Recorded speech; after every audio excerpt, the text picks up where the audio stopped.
District in the United States Congress, and I am a senior member of the Judiciary Committee. 2 days from today, we will mark up one of the most, but I would say, the most significant start of reforming the police in the 21st century.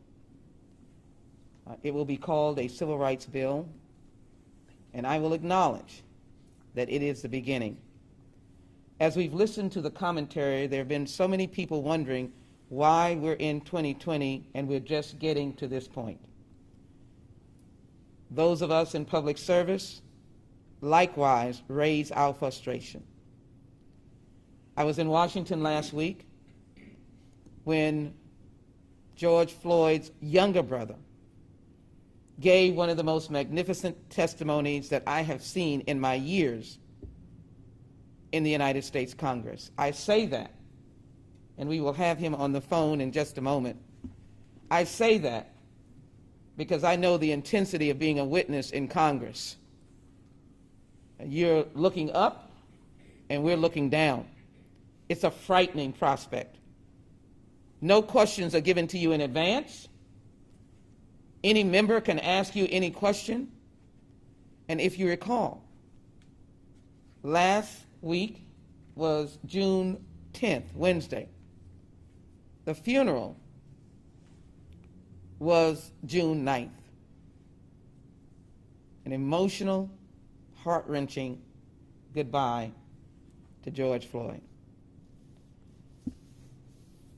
Earlier this month, in fact on June 4th, I filed the bill, the George Floyd Law Enforcement Trust and Integrity, that would overhaul the complete thinking and structure of training for policing in America. A bill that had grown over a number of years, and we had fought to unblock it because it had in it direction to, in essence, know what excessive force is, force de-escalation, and as well the looming words, the duty to intervene, the duty to act, the duty to mitigate, the duty to stop.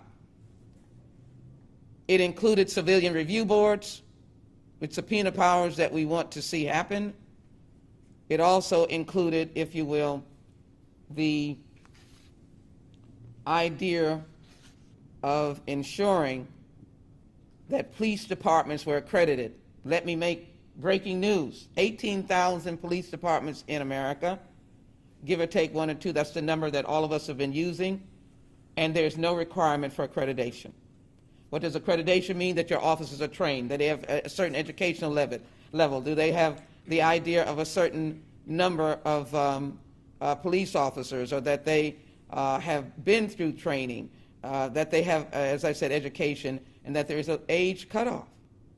Though I have a great respect for those who have served for a very long time. None of that was on the federal level. None. And so we've just been guiding policing by, I use the terminology, catch as catch can. We've just been, if you're in Camden, New Jersey, you got a police philosophy. If you're somewhere else, you got a police philosophy. If you don't have an open city like Mayor Turner and Chief Acevedo who are listening, I believe, to those who are in the streets, then you have whatever you desire. That is what confronted George Floyd in Minneapolis, a police department that was over 100 years old, if you can imagine. And they were still doing the same thing, chokehold, cutting off the breath of another human being, already handcuffed. And of course, glaring in the eyes of America, the little 5-year-old who looks to law enforcement to protect and serve, to take their hand, to walk them across the street in a school zone, watched 5 officers do nothing. And so on June 4th, I filed the Law Enforcement Trust and Enforcement Act, and I also had already filed the End Racial Profiling Act. I am gratified to my colleagues on 2 occasions. One, to have included in the justice and policing, my anchor bills, that then builds on anti-choking, making that illegal, making it a federal requirement to have a body cam, and working to have a requirement federal of to eliminate no-knock federal drug cases, no-knock cases. As I said, the end racial profiling, and to be able to say that the judicially created qualified immunity, which people don't understand, a judge says, oh, it's a police case, I'm sorry, you're thrown out. It will allow the statute to say that you have a right, if your civil rights are violated, to be responded to by the officer, the bad officer that did not follow rules and violated your civil rights. That is in no way suggesting that we don't understand that the reformation of policing has to be part of the 21st century. And that is that this is trying to capture the word guardian and not warrior, the words protect and serve. We know we can do it, but we want America to understand that we can't have one group of Americans up against another because you don't understand the vileness of our pain. And so I'm very pleased that my amendment, I'm doing a lot of show and tell, my amendment has been incorporated, and you will see it on your sheet, that this bill is now named after George Floyd, the first bill being filed on June 4th with almost 100 co-sponsors. This one merged in, and now this bill, 137 pages of a whole litany of creating the new protocols of policing across America. And you know what police have said to me? You know what they've said? They said, Commissioner, give us something from the national government, the federal government, so that they can work. Can you imagine? We have had policing now for more than a century in the type of policing we understand in this country, and we have never said this is what you do in a democracy with civilians who are not your enemy. They're not your battle enemy. And so we are here today to announce that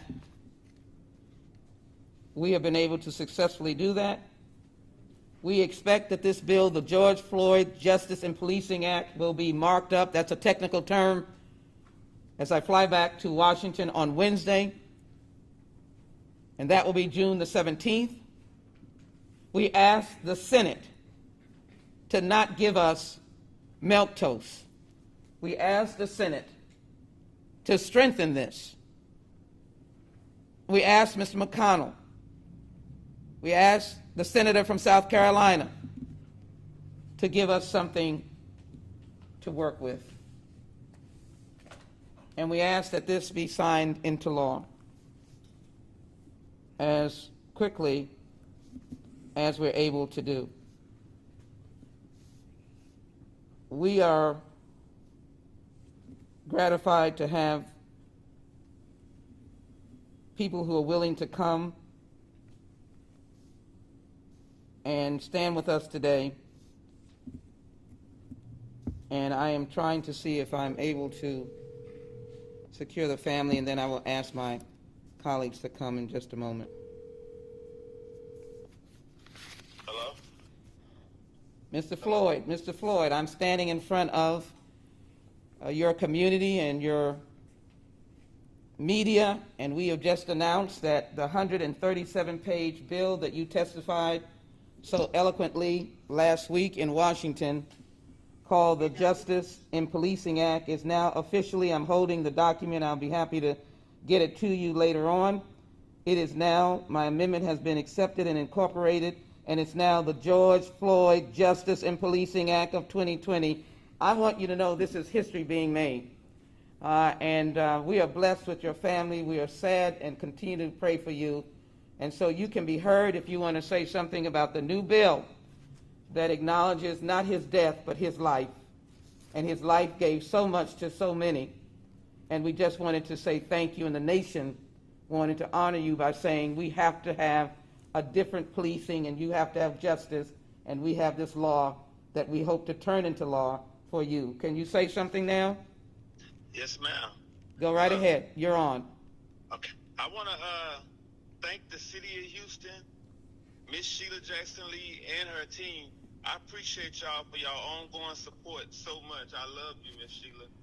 I love the nation for what's going on right now. I will continue to fight for my brother. I need justice for George. And this means so much to my family right now. Just sitting here, just thinking about everything that's going on. We are united, and we will fight to the end. Thank you, Miss Sheila Jackson Lee. We are blessed. Everybody is applauding you. Get it a little louder. Oh. Thank you so much. I love y'all. We love you all, and we're going to give you a gold-plated legislation.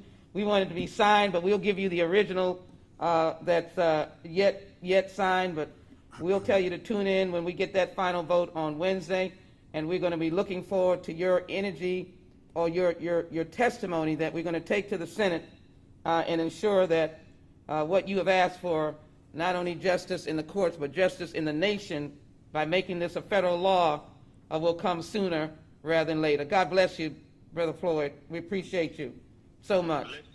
Bless you too, family. Thank you. All right. Thank you so very much. Thank you.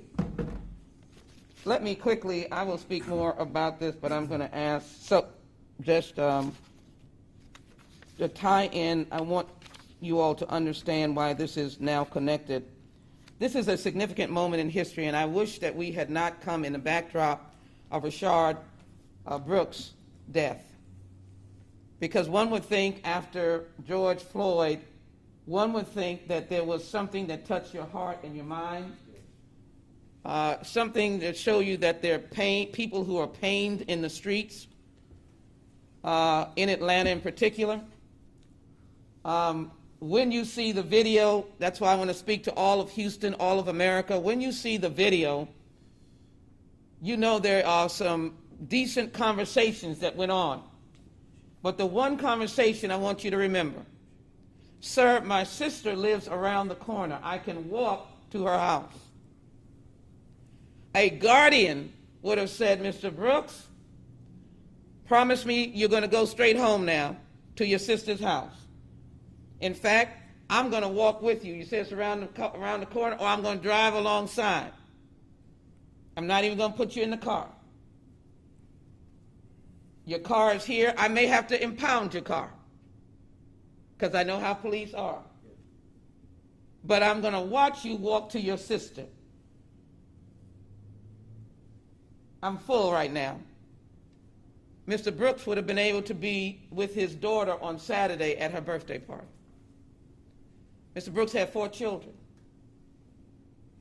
but she was not able to go. So why am I talking about H.R. 40? Because we just had a policing bill. Because that is what the moment suggests, that we cannot piecemeal the understanding of what African Americans, people of color, go through in this nation. H.R. 40 is a commission to study reparations and proposals. It is a recognition that slavery was America's original sin, and it has yet been atoned for. But it has visited discrimination and segregation and racism on eons and eons and eons of generations of enslaved Africans' descendants. Moreover, the mythology built around the Civil War has obscured our discussions of the impact of chattel slavery, because everybody says you are free. And later on this week, we will celebrate one of those recognitions of that. But we never ended this thing called racism, this stain on those of us who are descendants. And you'll hear from Professor Levy, who has another life history, and he understands what that means. This bill was first introduced in 1989 by John Conyers. And it was a reflection of General Sherman, a general, that said, okay, if you're going to free these people, Give them 40 acres and a mule. That was their economic investment. And if 5 of us had gotten together, family members, we would have had 200 acres, 5 mules. We could have built Microsoft or General Motors or Kellogg's cereal. But unfortunately, Reconstruction was imploded. We suffered 100 years of Jim Crowism. We had the hanging fruit in the 1900s while the immigrants were coming seeking freedom. They were hanging African Americans, blacks, coloreds, Negroes. 4,000 of us have been lynched. Racism is a stain, and it is a fundamental injustice that H.R. 40 is trying to address. And so we can have this bill, but if someone just a few days after the funeral of George Floyd doesn't value a young black man's life and doesn't say, you know, he's running away, and I'm not making this up. They did that autopsy quick. Those bullets were in the back, not in the front. And all I would say to you is, I would pause for a moment and say, do I need to take a life? He's running away from me. But if I don't value the life, if I still think of you as chattel, if you are just black or colored, and so I've got to get America to understand, I'm grateful.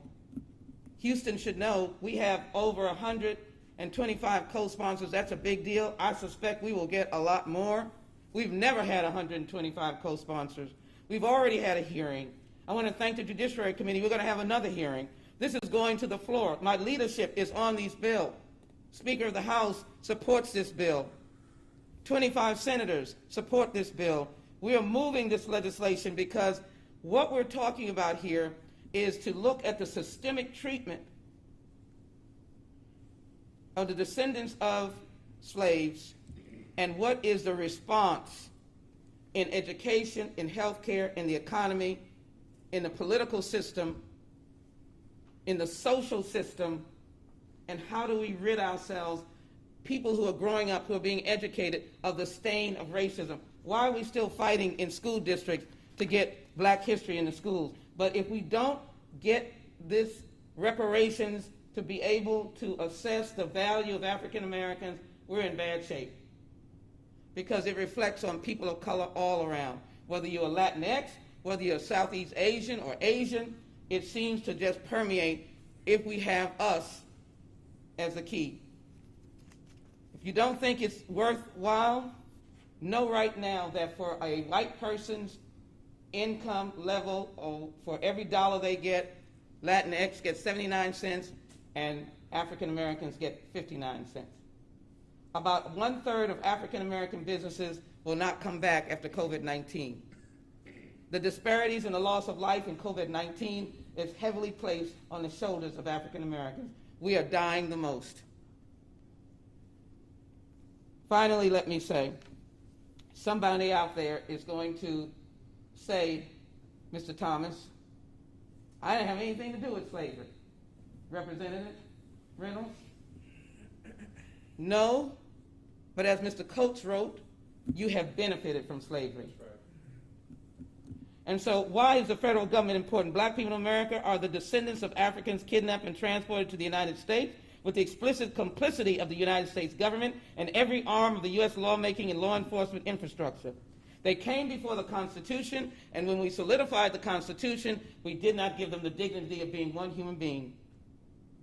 The dehumanizing atrocities of slavery were not isolated occurrences, but mandated by federal laws that were codified and enshrined in the Constitution. The role of the federal government in supporting the institution of slavery and subsequent discrimination directed against blacks is an injustice that must be formally acknowledged and addressed.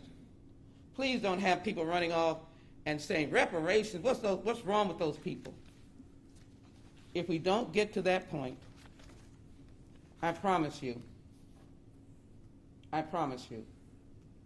we will never end the stain of slavery. And so I put these two together to say that we can start here, but we have a long litany Local officials will have responsibility, a long litany of reformation of laws that are going to change our place in history. I would ask, Commissioner, if you would yield to Professor Levy for a moment and let him come to bring that academic, historical moment. He is a tenured professor of decades at the historic Thurgood Marshall School of Law. He is my friend, but he's a friend of Mickey Leland. He talks of him with enduring love. He's in his building, and he's a dear friend of the Honorable Barbara Jordan during the impeachment process of 1974, and he helped and worked with us in 2019 as we proceeded to uphold the Constitution during the impeachment process. Professor Levy. Thank you, Congresswoman. Thank you. Although it's very dangerous to bring an academic up here and let him talk. I can tell you that, that's for sure. Okay. And it's a pleasure to be here today and to support this legislation, particularly to be with this gentleman right here. Now you're a commissioner, but if you ask me, one of the proudest moments of my life, it would undeniably be working with Senator Ellis and Representative Symphonia Thompson in providing them academic support for the Byrd Hate Crime Act, which is essentially the federal hate crime act as well. A wonderful, wonderful man and very deserving of this circumstance. I could speak to you at length, but I want to center a little bit on some of the aspects and needs of this legislation. We have a federal civil rights statute, 42 U.S.C. 1983. It's a civil remedy. That means if somebody acts under color of state law, state official, to deprive someone of their fundamental federal civil rights, a civil action may be brought to enjoin that activity or to compensate the individuals for damages that they've suffered. Some of the problems in this legislation are remedied by the legislation that's been proposed by our Congresswoman in the House. And I wanted to point out its significance.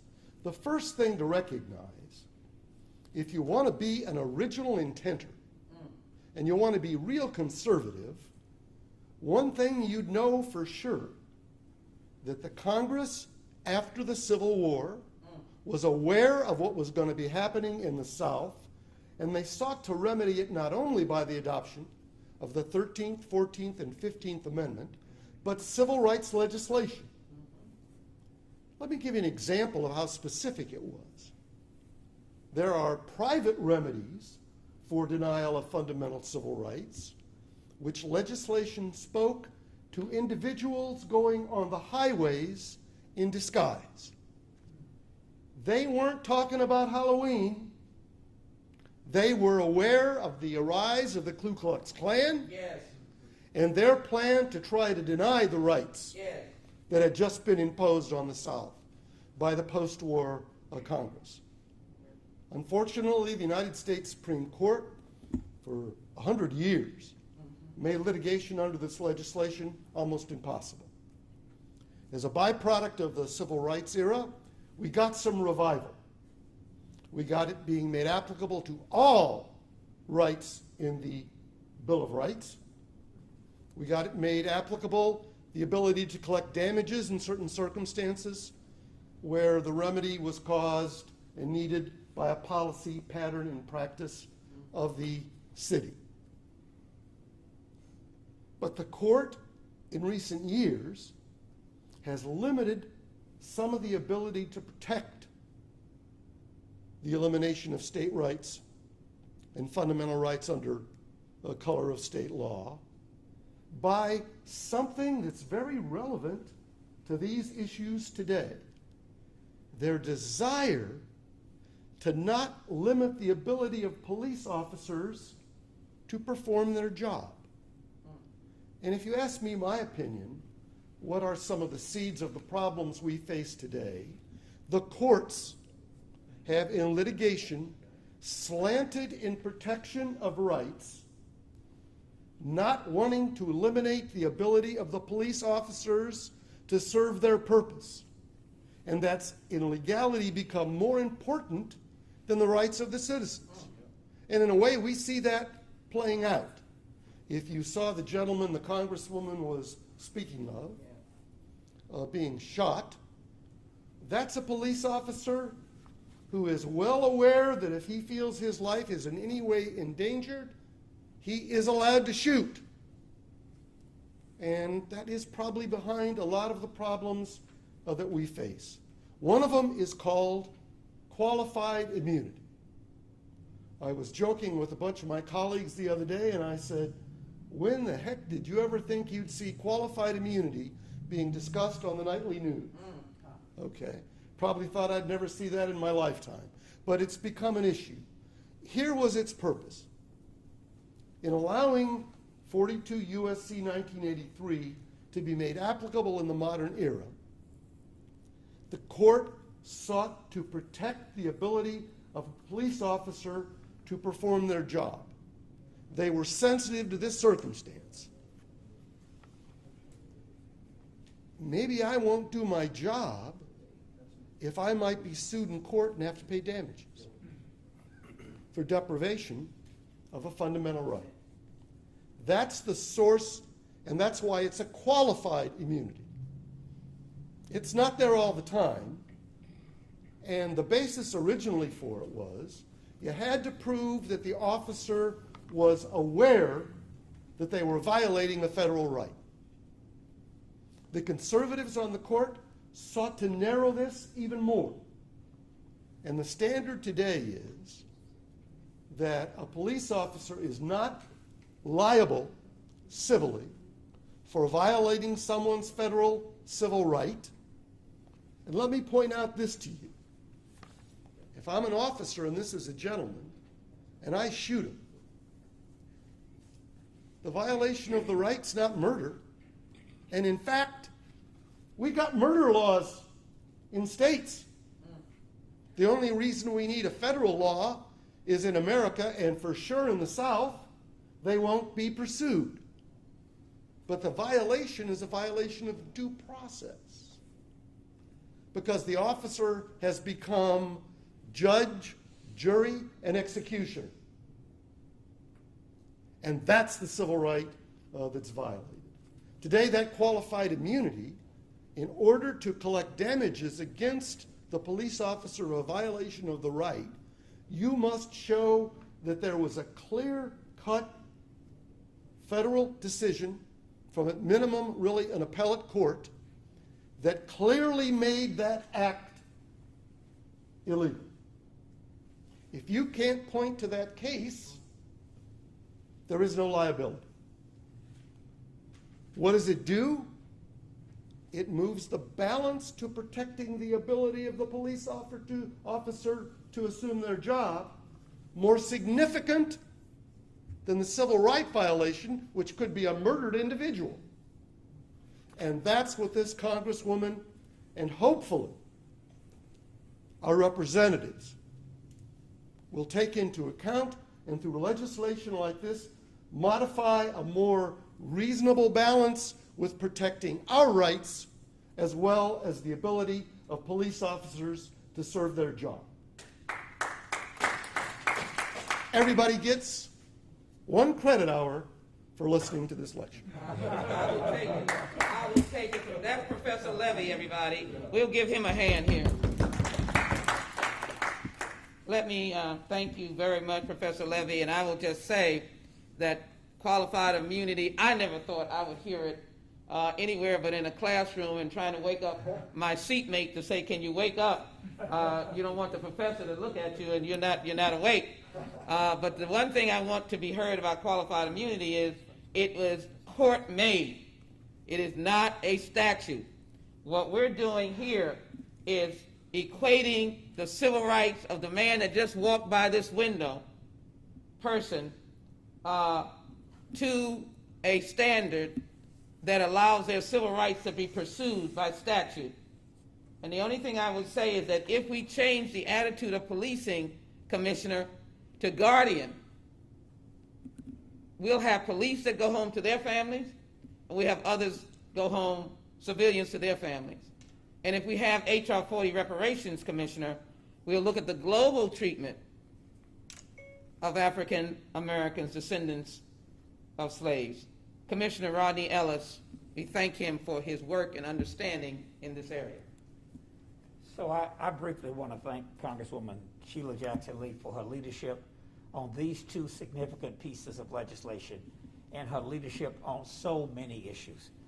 Anytime you have a problem, if you can't explain the problem, if you forget your number, even if you don't know how to call your mama, call Sheila, because she's there. And I thank you for that, Congresswoman Sheila Jackson Lee. I want to thank Bishop Beatty, Professor Levy, and his son. That was Congresswoman 2001 when Sempronia Thompson and I were successful at passing that hate crimes bill. So you were a little kid then. So I want to take a picture of him filming you. Yeah. But thank you for your work then. Bishop Beatty. He was in my office, by the way, bro. He was in your office. That's probably how I got him up there. Yeah. Bishop Beatty, thank you. We had a great event yesterday. It is the key to have our leaders in the community of faith active on these issues. Ron Reynolds emceed the program yesterday. It's a great program. This was a virtual as well as a socially distanced demonstration. Only in Houston would you see that happening at NRG Stadium. And I in particular want to thank you, Mr. Thomas, Michael Thomas, for being here, because I do think that people with your celebrity status are important to keep this issue alive. So I thank you, and I want to encourage you to work with your other colleagues. You know, it was NFL players working with the public defender in Philadelphia that came up with a substantive reform package that many of us in local government have tried to follow around the country. Congresswoman, just briefly, I see the link on the two. What a tremendous honor that only someone who has a senior position on the Judiciary Committee and somebody with your vision and your sense of timing would think to name this important piece of civil rights legislation after Mr. Floyd. So I want to thank you for doing that. I see the link, by the way. Now, sometimes when I can't sleep at night, instead of just reading nothing, I Google things.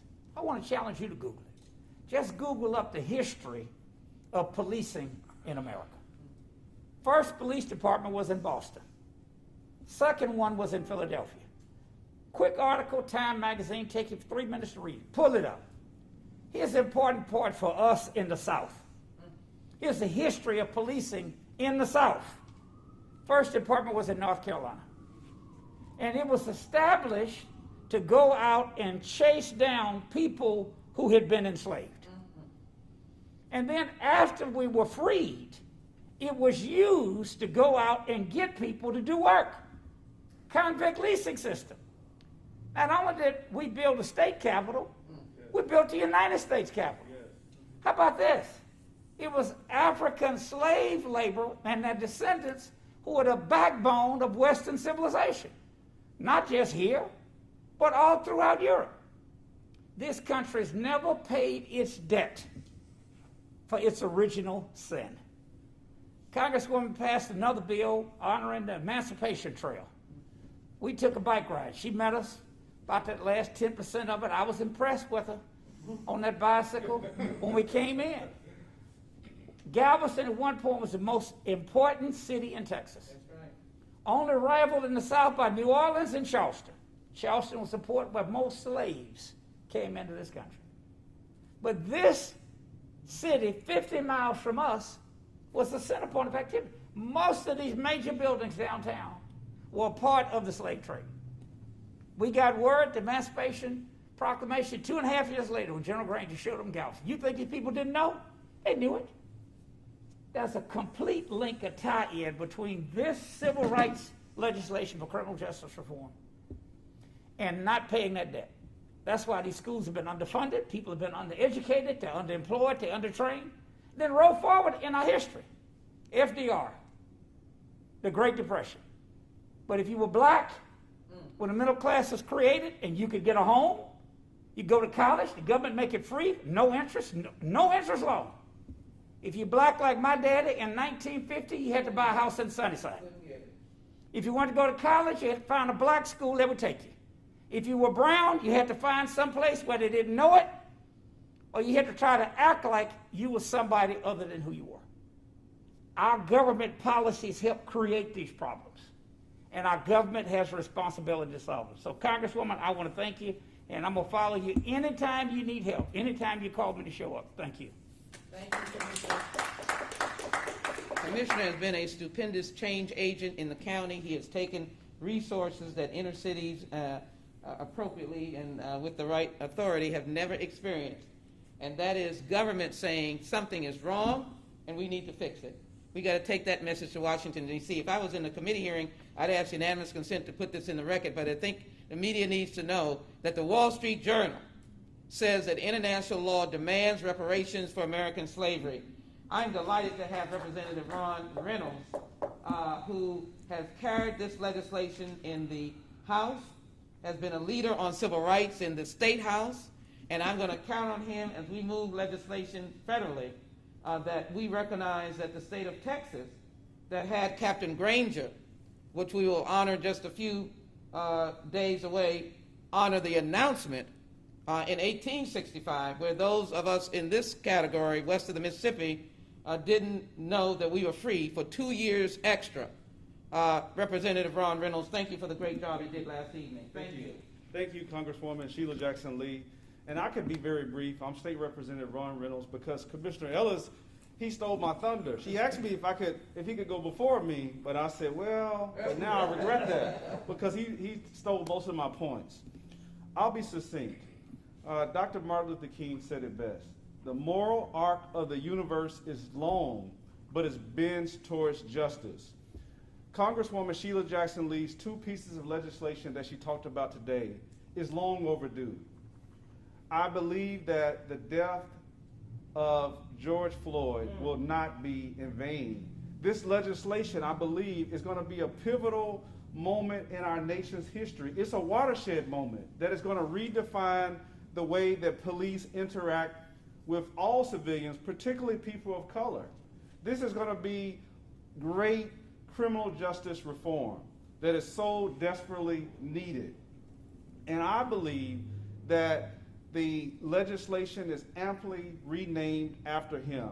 Just like we remember Emmett Till and Rosa Parks being the catalyst for the Civil Rights Movement and Passage Professor of the Civil Rights Act of 1964 and the Voting Rights Act of 1965, Congresswoman, I believe we will remember George Floyd as being the catalyst of pushing these 2 pivotal pieces of legislation. And Commissioner Ellis led into my point that I want to own in today. During the 86th legislative session, last session, I filed HCR, House Concurrent Resolution 150, urging the 116th Congress to pass H.R. 40, Congresswoman Sheila Jackson Lee's bill to study reparations.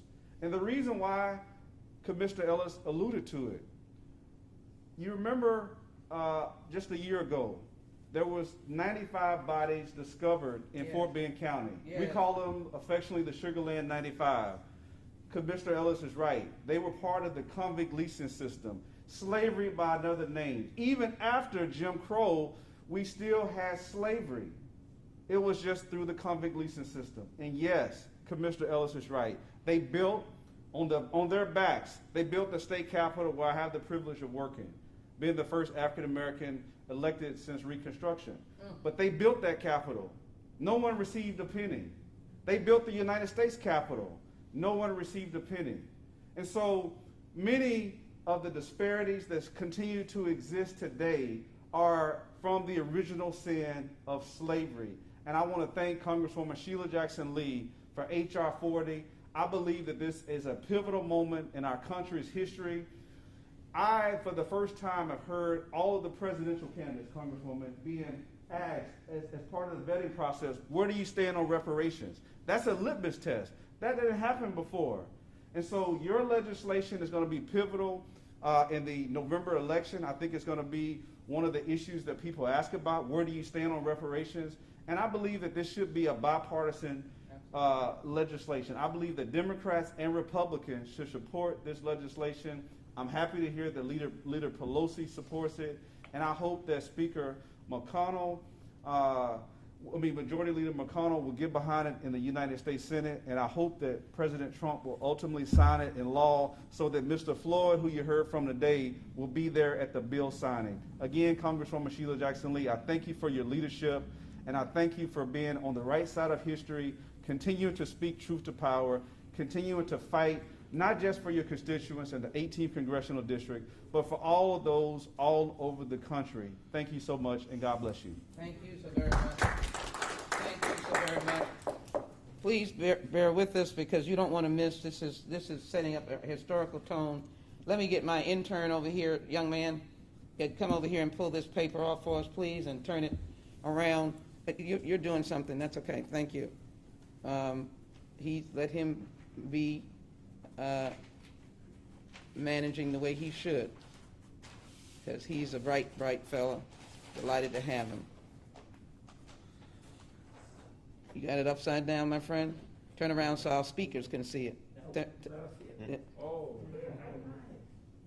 Powerful. You have to get up close, but I have it on before you came on.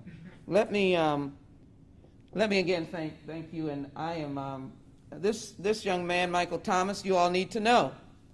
He worked in a congressional office.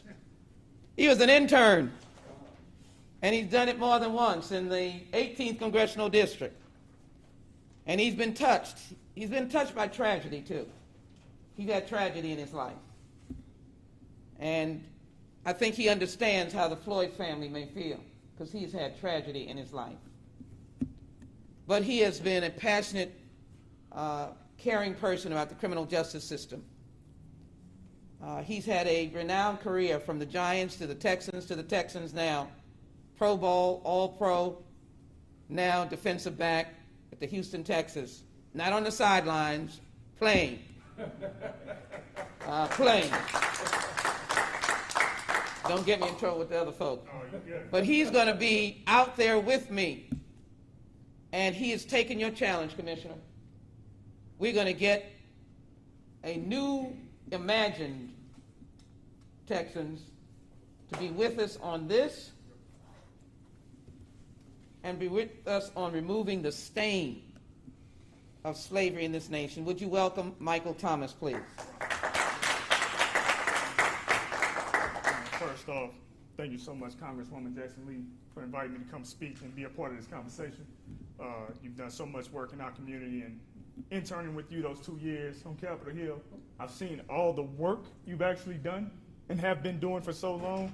And if myself or any other player who has a voice, who has a platform, can amplify the work that you've done and the message you're trying to get out, that's our duty, especially right now with everything going on. So everyone who spoke up here, man, I'm getting chills. I'm getting amped up just because everything y'all speaking is the truth. And what you spoke about, players using their voice, I mean, that's exactly what it is right now. It's time for that, Commissioner. This bill right here that was named Hold it up, brother. You can put it up. It's heavy. It is heavy. Being named after George Floyd, that's right. But something Congresswoman Jackson Lee said, you can't have this without talking about H.R. 40 proposing for reparations. I think that's true as well, because George Floyd died when he didn't have to, and this bill might have protected him. And even with all the energy, even with all the momentum that we have right now, the time we have right now, you see the voices, you see the conversations changing, and you see that this is getting proposed and it's about to get passed. It will get passed. I'm speaking that into existence. Just days later, we get Rashad Brooks. So everybody who's been texting me, asking me, as a player who originally kneeled with Colin Kaepernick in 2016, some 4 years later now, all of a sudden, it's Mike, y'all were right, Collin was right, Eric Reed was right, Kenny Stills was right. What can I do now? What's next? How can I lean in? How can I join in and try to create real change? Yes, well, I'll tell you that real change comes from not just these policies, but reparations. Why? Because that allows actual healing in this country.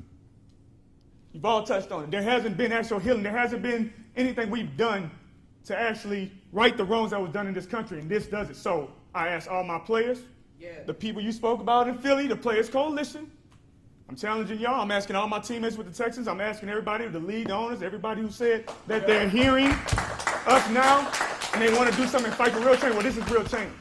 Fight for H.R. 40. That will allow healing in this country. Thank you. I'm just going to say, I listened to Michael Thomas. Let me also acknowledge Linda Brown. She is just a dynamic communications leader. We are delighted that she is here. She is my friend, and I want to thank Julian Rhyme, who's here, who works with children. We're delighted that he is here as well, and all of my interns.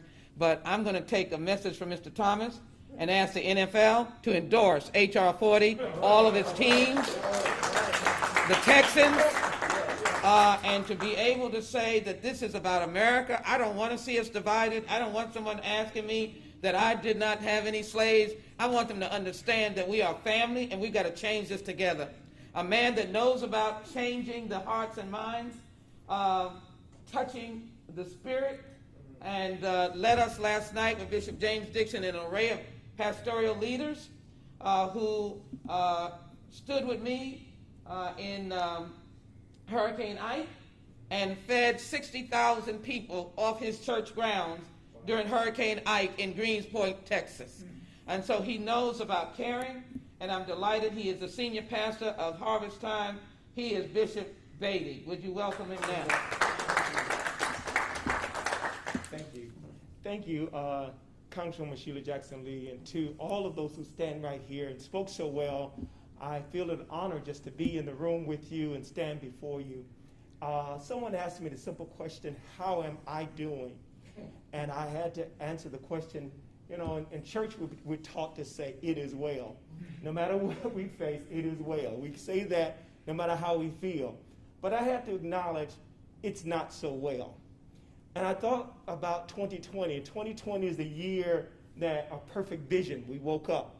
But I found out we woke up to something that we didn't want to see. We woke up to the reality that we are not, in some people's eyes, created equal. And we are not supported in the way we should be supported, meaning Black America. And I had to come to that realization that maybe what I thought was well was just being numb. Because sometimes we're numb and not well. And I had to wake up when I found out all the things that were going on in our community. It affected me so, and it woke me up to realize that I'm still hurting. I'm hurting. My brothers are hurting. My sisters are hurting. Our country is hurting. And something needs to be done and dealt with. So when I listened to Congresswoman Sheila Jackson Lee about policing and adjustments and reforms there and reparations, I'm saying this is an attempt to make us well. We say in our country, when you see something, say something. It's just a common thing to do, say something about the problem. I feel now it's time to say something, pastors and leaders to rise up and say, there needs to be reparations, something needs to be done. I feel the need to even challenge my fellow pastors, some who won't rise up, and some that say we're making too much noise or too loud, and we can just go back and do what we've been doing. But we cannot go back to being who we were and doing what we have done.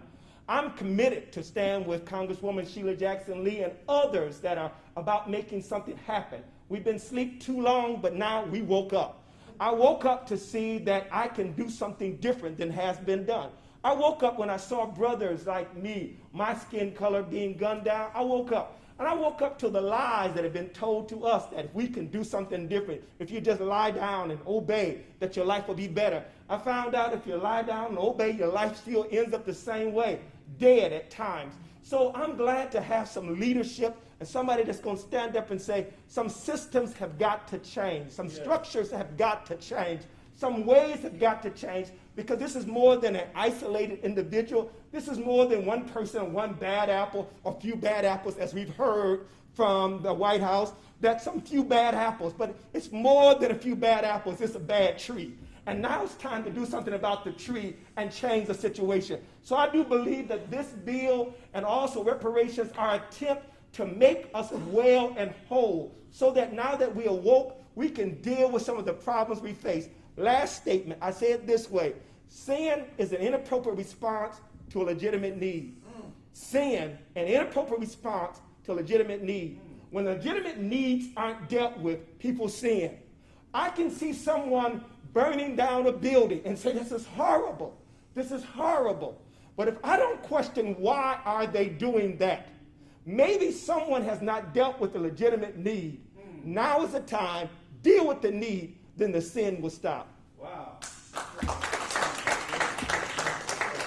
There's nothing more to say. We're going to open up for questions. I just want to give you what we did today, and that is that we took the name of our late beloved Houstonian, Brother George Floyd, and put it on a bill that will travel through the halls of Congress and will be one of the most, I'm going to say the most significant civil rights bill that we've done to date in 2020. That's 20 years into this century. That is over 100 years, as Commissioner Ellis has given us the history of policing, over 100 years overdue. The other thing that we want to acknowledge is the pain of the family, and to again give them our deepest sympathy, and to commit to getting this legislation passed that will, in his name, turn policing good officers into guardians. Yes. And what they would have said to Mr. Brooks is, I'm going to let you walk home to your sister's house. I'm going to follow you to make sure, and I want you to get home to your little baby, your daughter, for a Saturday birthday party. Then we're going to acknowledge that in this moment, we can't be narrow. I want to take this moment to apologize to Collin Kaepernick. I've done it before. I've knelt on the floor of the House. And the reason why I heard a young council member from Atlanta saying, everybody resign, and he got it straight, and he said, well, we should all be held accountable. Now I'm going to say, Collin, you may not know that I did call the NFL, and I was making noise, but the noise wasn't loud enough. And Michael will realize that some of his brothers were not loud. That's right. And so now we need to say to Collin Kaepernick, it's a shame to say, I know, we knew it. You can say it. You're too nice. I told you so. Some NFL team could begin reparations by putting him where he needs to be. That would be the extension of Roger Goodell's comments. But reparations, as evidenced by a conservative Wall Street Journal, says that international law demands reparations for American slavery. I didn't write this. And I think what we need to leave here is just that I'm glad Professor Levy does not look like me. He has a history. There are people in this room that don't look like me as well. Don't look like George Floyd, don't look like Rashad Brooks. This has to be an American solution. I want to acknowledge that our mayor has begun his work. Thank you. We come from a city that is listening, but we have to get a federal government that speaks to the nation and says that reparations is national law and the George Floyd Justice and Policing Act is national law. And the America I speak to are the multitude of people that don't look like many of us here, Yes. and that we do it as one family. Yes.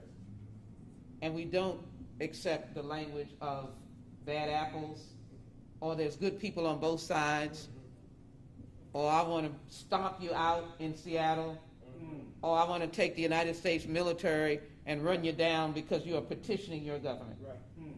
There are too many good people, too many good military, too many good families who watch this in horror. If you want to know how to help, write your senator to sign on to H.R. 40, the Commission to Study Reparations and Proposals, and your congressperson, and ask them to, in the United States Senate, to not give us milquetoast, but to give us H.R. 7120. I want to also acknowledge the Supreme Court. I'm so grateful for the decision that the LGBT community no longer can get up on Monday morning and go to work and somebody says you're fired because I don't like your lifestyle. We are a loving community. This is Pride Month. And I want them to know loudly from Congresswoman Jackson Lee, we fought with you on your issues, fought alongside of you. We stand with you. Today, the United States Supreme Court took another step to say that we want a nation where everybody is equal under the law. And so I understand there'll be some folk marching in the LGBT community for George Floyd and all of the others. That's what America is all about. We'll take any questions at this time. Representative, many protesters are calling for defunding police departments. So what is your response to those demands? Well, I tell them that they can, first of all, let me say how much I appreciate the protesters. And I'm taking off because I'm standing away from you. How much I appreciate the protesters. And I appreciate the peacefulness. I appreciate 70,000 in Houston. Right now in Brooklyn, New York, there may be 1 million. And so I want them to know that this bill answers their concern. What I hear when they say defund, they want reprogrammed dollars. They want to be able to have pools in inner city neighborhoods, basketball courts. They want to have mental health teams, which the police have been asking for. And I want them to know, I think I have it on. I want them to know that I've got this bracelet, got it from a law enforcement. It says Black Lives Matter, and we hear your cry. We hear them, and this bill is a start on that. In this bill, there are monies to social groups, meaning groups like they are offering to do things in the community, to take money from the federal and do things in the community that will change lives, the inner city neighborhoods, working with children. That's what I hear them, and I hear their cry, and that's what we're working on here. One other question. I know you toured the bar area that exploded at bar 5015, and you mentioned about the investigation. I was wondering, do you have any update on that? Do you have any more thoughts on what happened? They are still, as I understand, one thing about these investigations, they are particularly meticulous. I don't want to take away from what we've done, but what I will just say to you is that I have not been apprised of a final completion, because you've got ATF, FBI, you've got Houston Fire Department, Police Department, and they will be very thorough. The one thing we want is to be assured that that community is safe, that the owners of those properties are safe, and that the perpetrators are brought to justice. That's the one thing that I think everyone should know. No one here has said that we don't understand concepts of policing, but I think there's an important point that when you're dealing with civilians who are in no threat to anyone, and you're dealing with traffic stops and pedestrian stops, or somebody is in a non-violent circumstance, technical, nuisance crimes we call them, then we want a guardian. A truant needs a guardian. A truant doesn't need to be handcuffed behind their back. I do want to also say in this chokehold that we ban on a federal level, we ban chokeholds and any kind of cartoid suppression of not being able to breathe. Period. Twisting you around, bending you over, excuse me. We ban that. You just can't kill somebody because you tussling with them. And we've lost a lot of people that way. Eric Garner's mother is still grieving. So back to that, we ban that completely. And this bill is a compilation of members of the Congressional Black Caucus, because we've been working on this for so long. And we need to give credit to that organization. Yes. That includes colleagues all over the nation, including my colleague who's here as well. So we want the right thing to come about through the investigation. I don't think one person has said, I don't want to get the facts of what happened on Alameda. That is distinctive from being able to say, what did you need to do to Rashad Brooks? And what did you need to do to Mr. Floyd? And I've said this privately, and I think I've said it publicly when I was in Minneapolis, but we have something called innocent until proven guilty. Nobody knows that whatever it was that they said he had in the store, we don't even know that it was counterfeit. I don't know where that evidence is. We don't know whether or not how it could have been passed to him when he changed something in another store. And we don't know what the final resolution was. Maybe the person on the other side of the Clerk store didn't know what it was either. That's what you call a ludicrous interaction between police and civilian. I've said The civilians run this country. We govern this country. We pay the taxes. And I think every American should know that. And that's the distinction. We want a guardian when we're in need, when we're unfortunately not driving, but we fell asleep. And we say, after being awakened and we can walk home. Or maybe I could get a cup of coffee from Wendy's and walk home, no matter who we are. And in this community, if we live in River Oaks, it should be the same way we're treated if we live in CUNY Homes, or the Nickel, or the 4-4, or Sunnyside and South Park, or 3rd Ward, 5th Ward, 4th Ward, 1st Ward, 2nd Ward, that we know of the years. This is what we're pouring ourselves out to. Ronnie Ellis is Mr. Sunnyside. And I'm sure he's been on the streets, and somebody said when he was Mr. Sunnyside, might have asked him a thing or two. Sometimes these guys can't even walk on the streets. You have to walk in our shoes. You can't even walk on the streets. There's so many videos of a pregnant woman knocked down. She was asking what was wrong with her. She didn't know what she had done, but she's on the ground. We have to stop this. I hope we will begin to do that. Any other questions?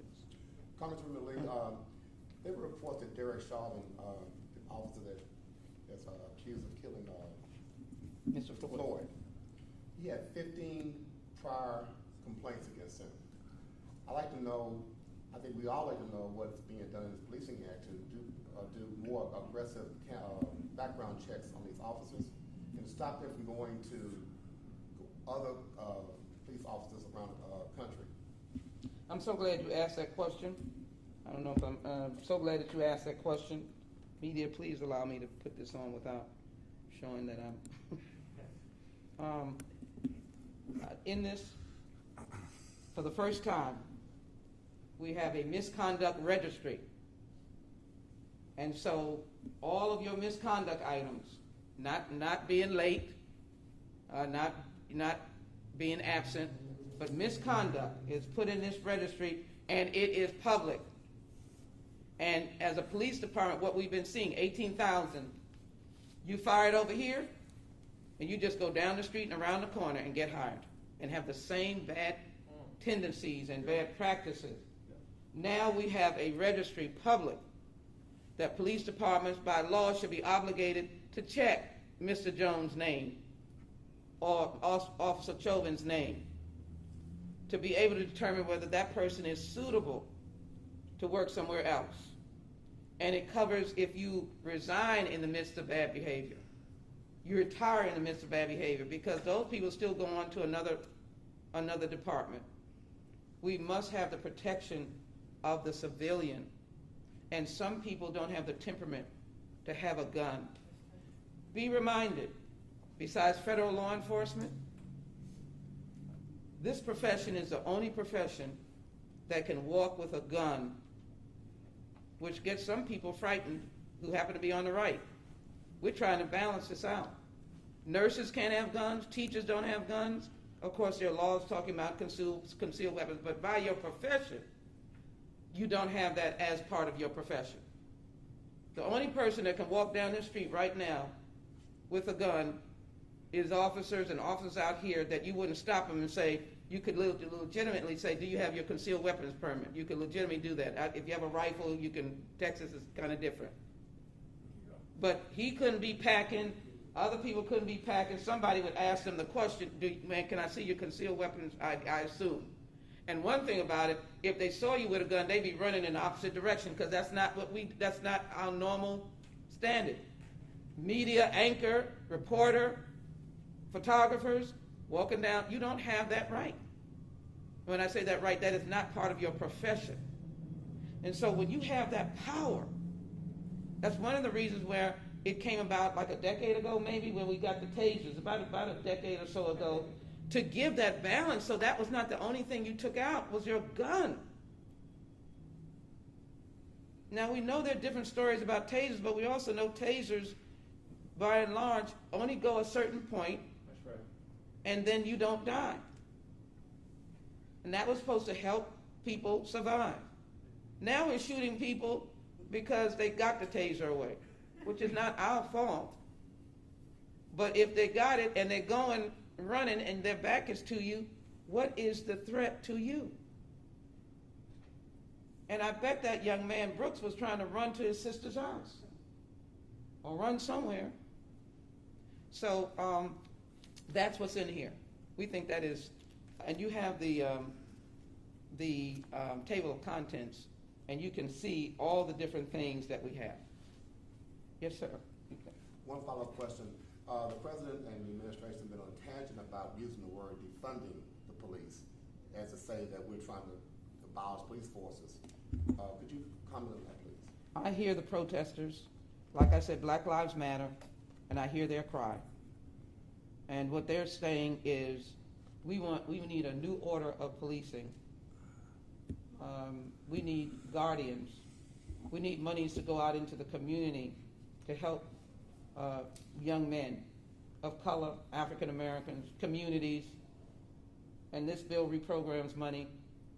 And so I'm not going to entertain the misconstruction, misinterpretation of a legitimate, powerful, what did Professor Levy said? He did give you a class, you do get a credit, a powerful civil rights document like the James Byrd hate crimes bill, which we did in Washington as well, and to indicate that we're promoting what we're not. We're promoting an understanding of getting money out into the community, and the police want us to give money for mental health. I think there should be a whole department in our local communities that is funded, well-trained to deal with mental health crisis. And I can assure you that you will be applauded by the police. Thank you. Yes, ma'am? Just one quick question. There's been a lot of discussion about the status of police officers' pensions. If they have been convicted, they still, at this point, get their pension.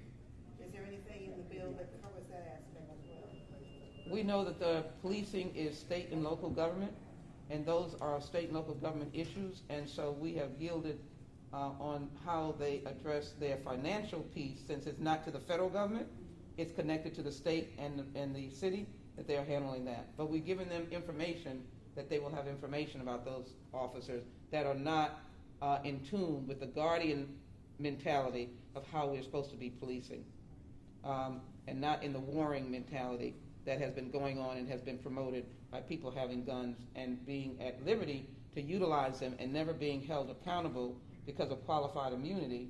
And so people have died and their families could have no relief. We give that. We think that'll help police, and it'll help good policing, and we'll be a better nation for it, a much better nation for it. Mr. Thomas, can you give me the position of the players union about the status of Colin Kaepernick at this moment? Can you step over here, sir? Mike, Okay. thanks. No problem. You asked specifically about the players' union. I believe that D. Murray Smith has released some statements. I know for a fact, as the vice president and on the executive committee, that there's a change in tone in 2020 compared to 2016. They hear the voice and the cries of all the players who are now admitting that they probably should have spoken up more back in 2016 when Collin first was trying to protest police brutality and systemic oppression in America. So I can say that they are definitely in support. More players are speaking out now that Collin should be in the league, Eric Reed should be in the league, and the union supports the players. So I hope that does that answer your question? Yes. Last question. Yes, it does. Okay. Yes, it does. All right. Thank you so very much. Let me thank Professor Levy. Thank you. I'm going to take my credit. I'm going to take my legal credit and utilize it. If I want to get a master's or PhD, I'll have that written down. Everybody document that. Let me thank Commissioner Ellis, who has worked extensively on criminal justice reform.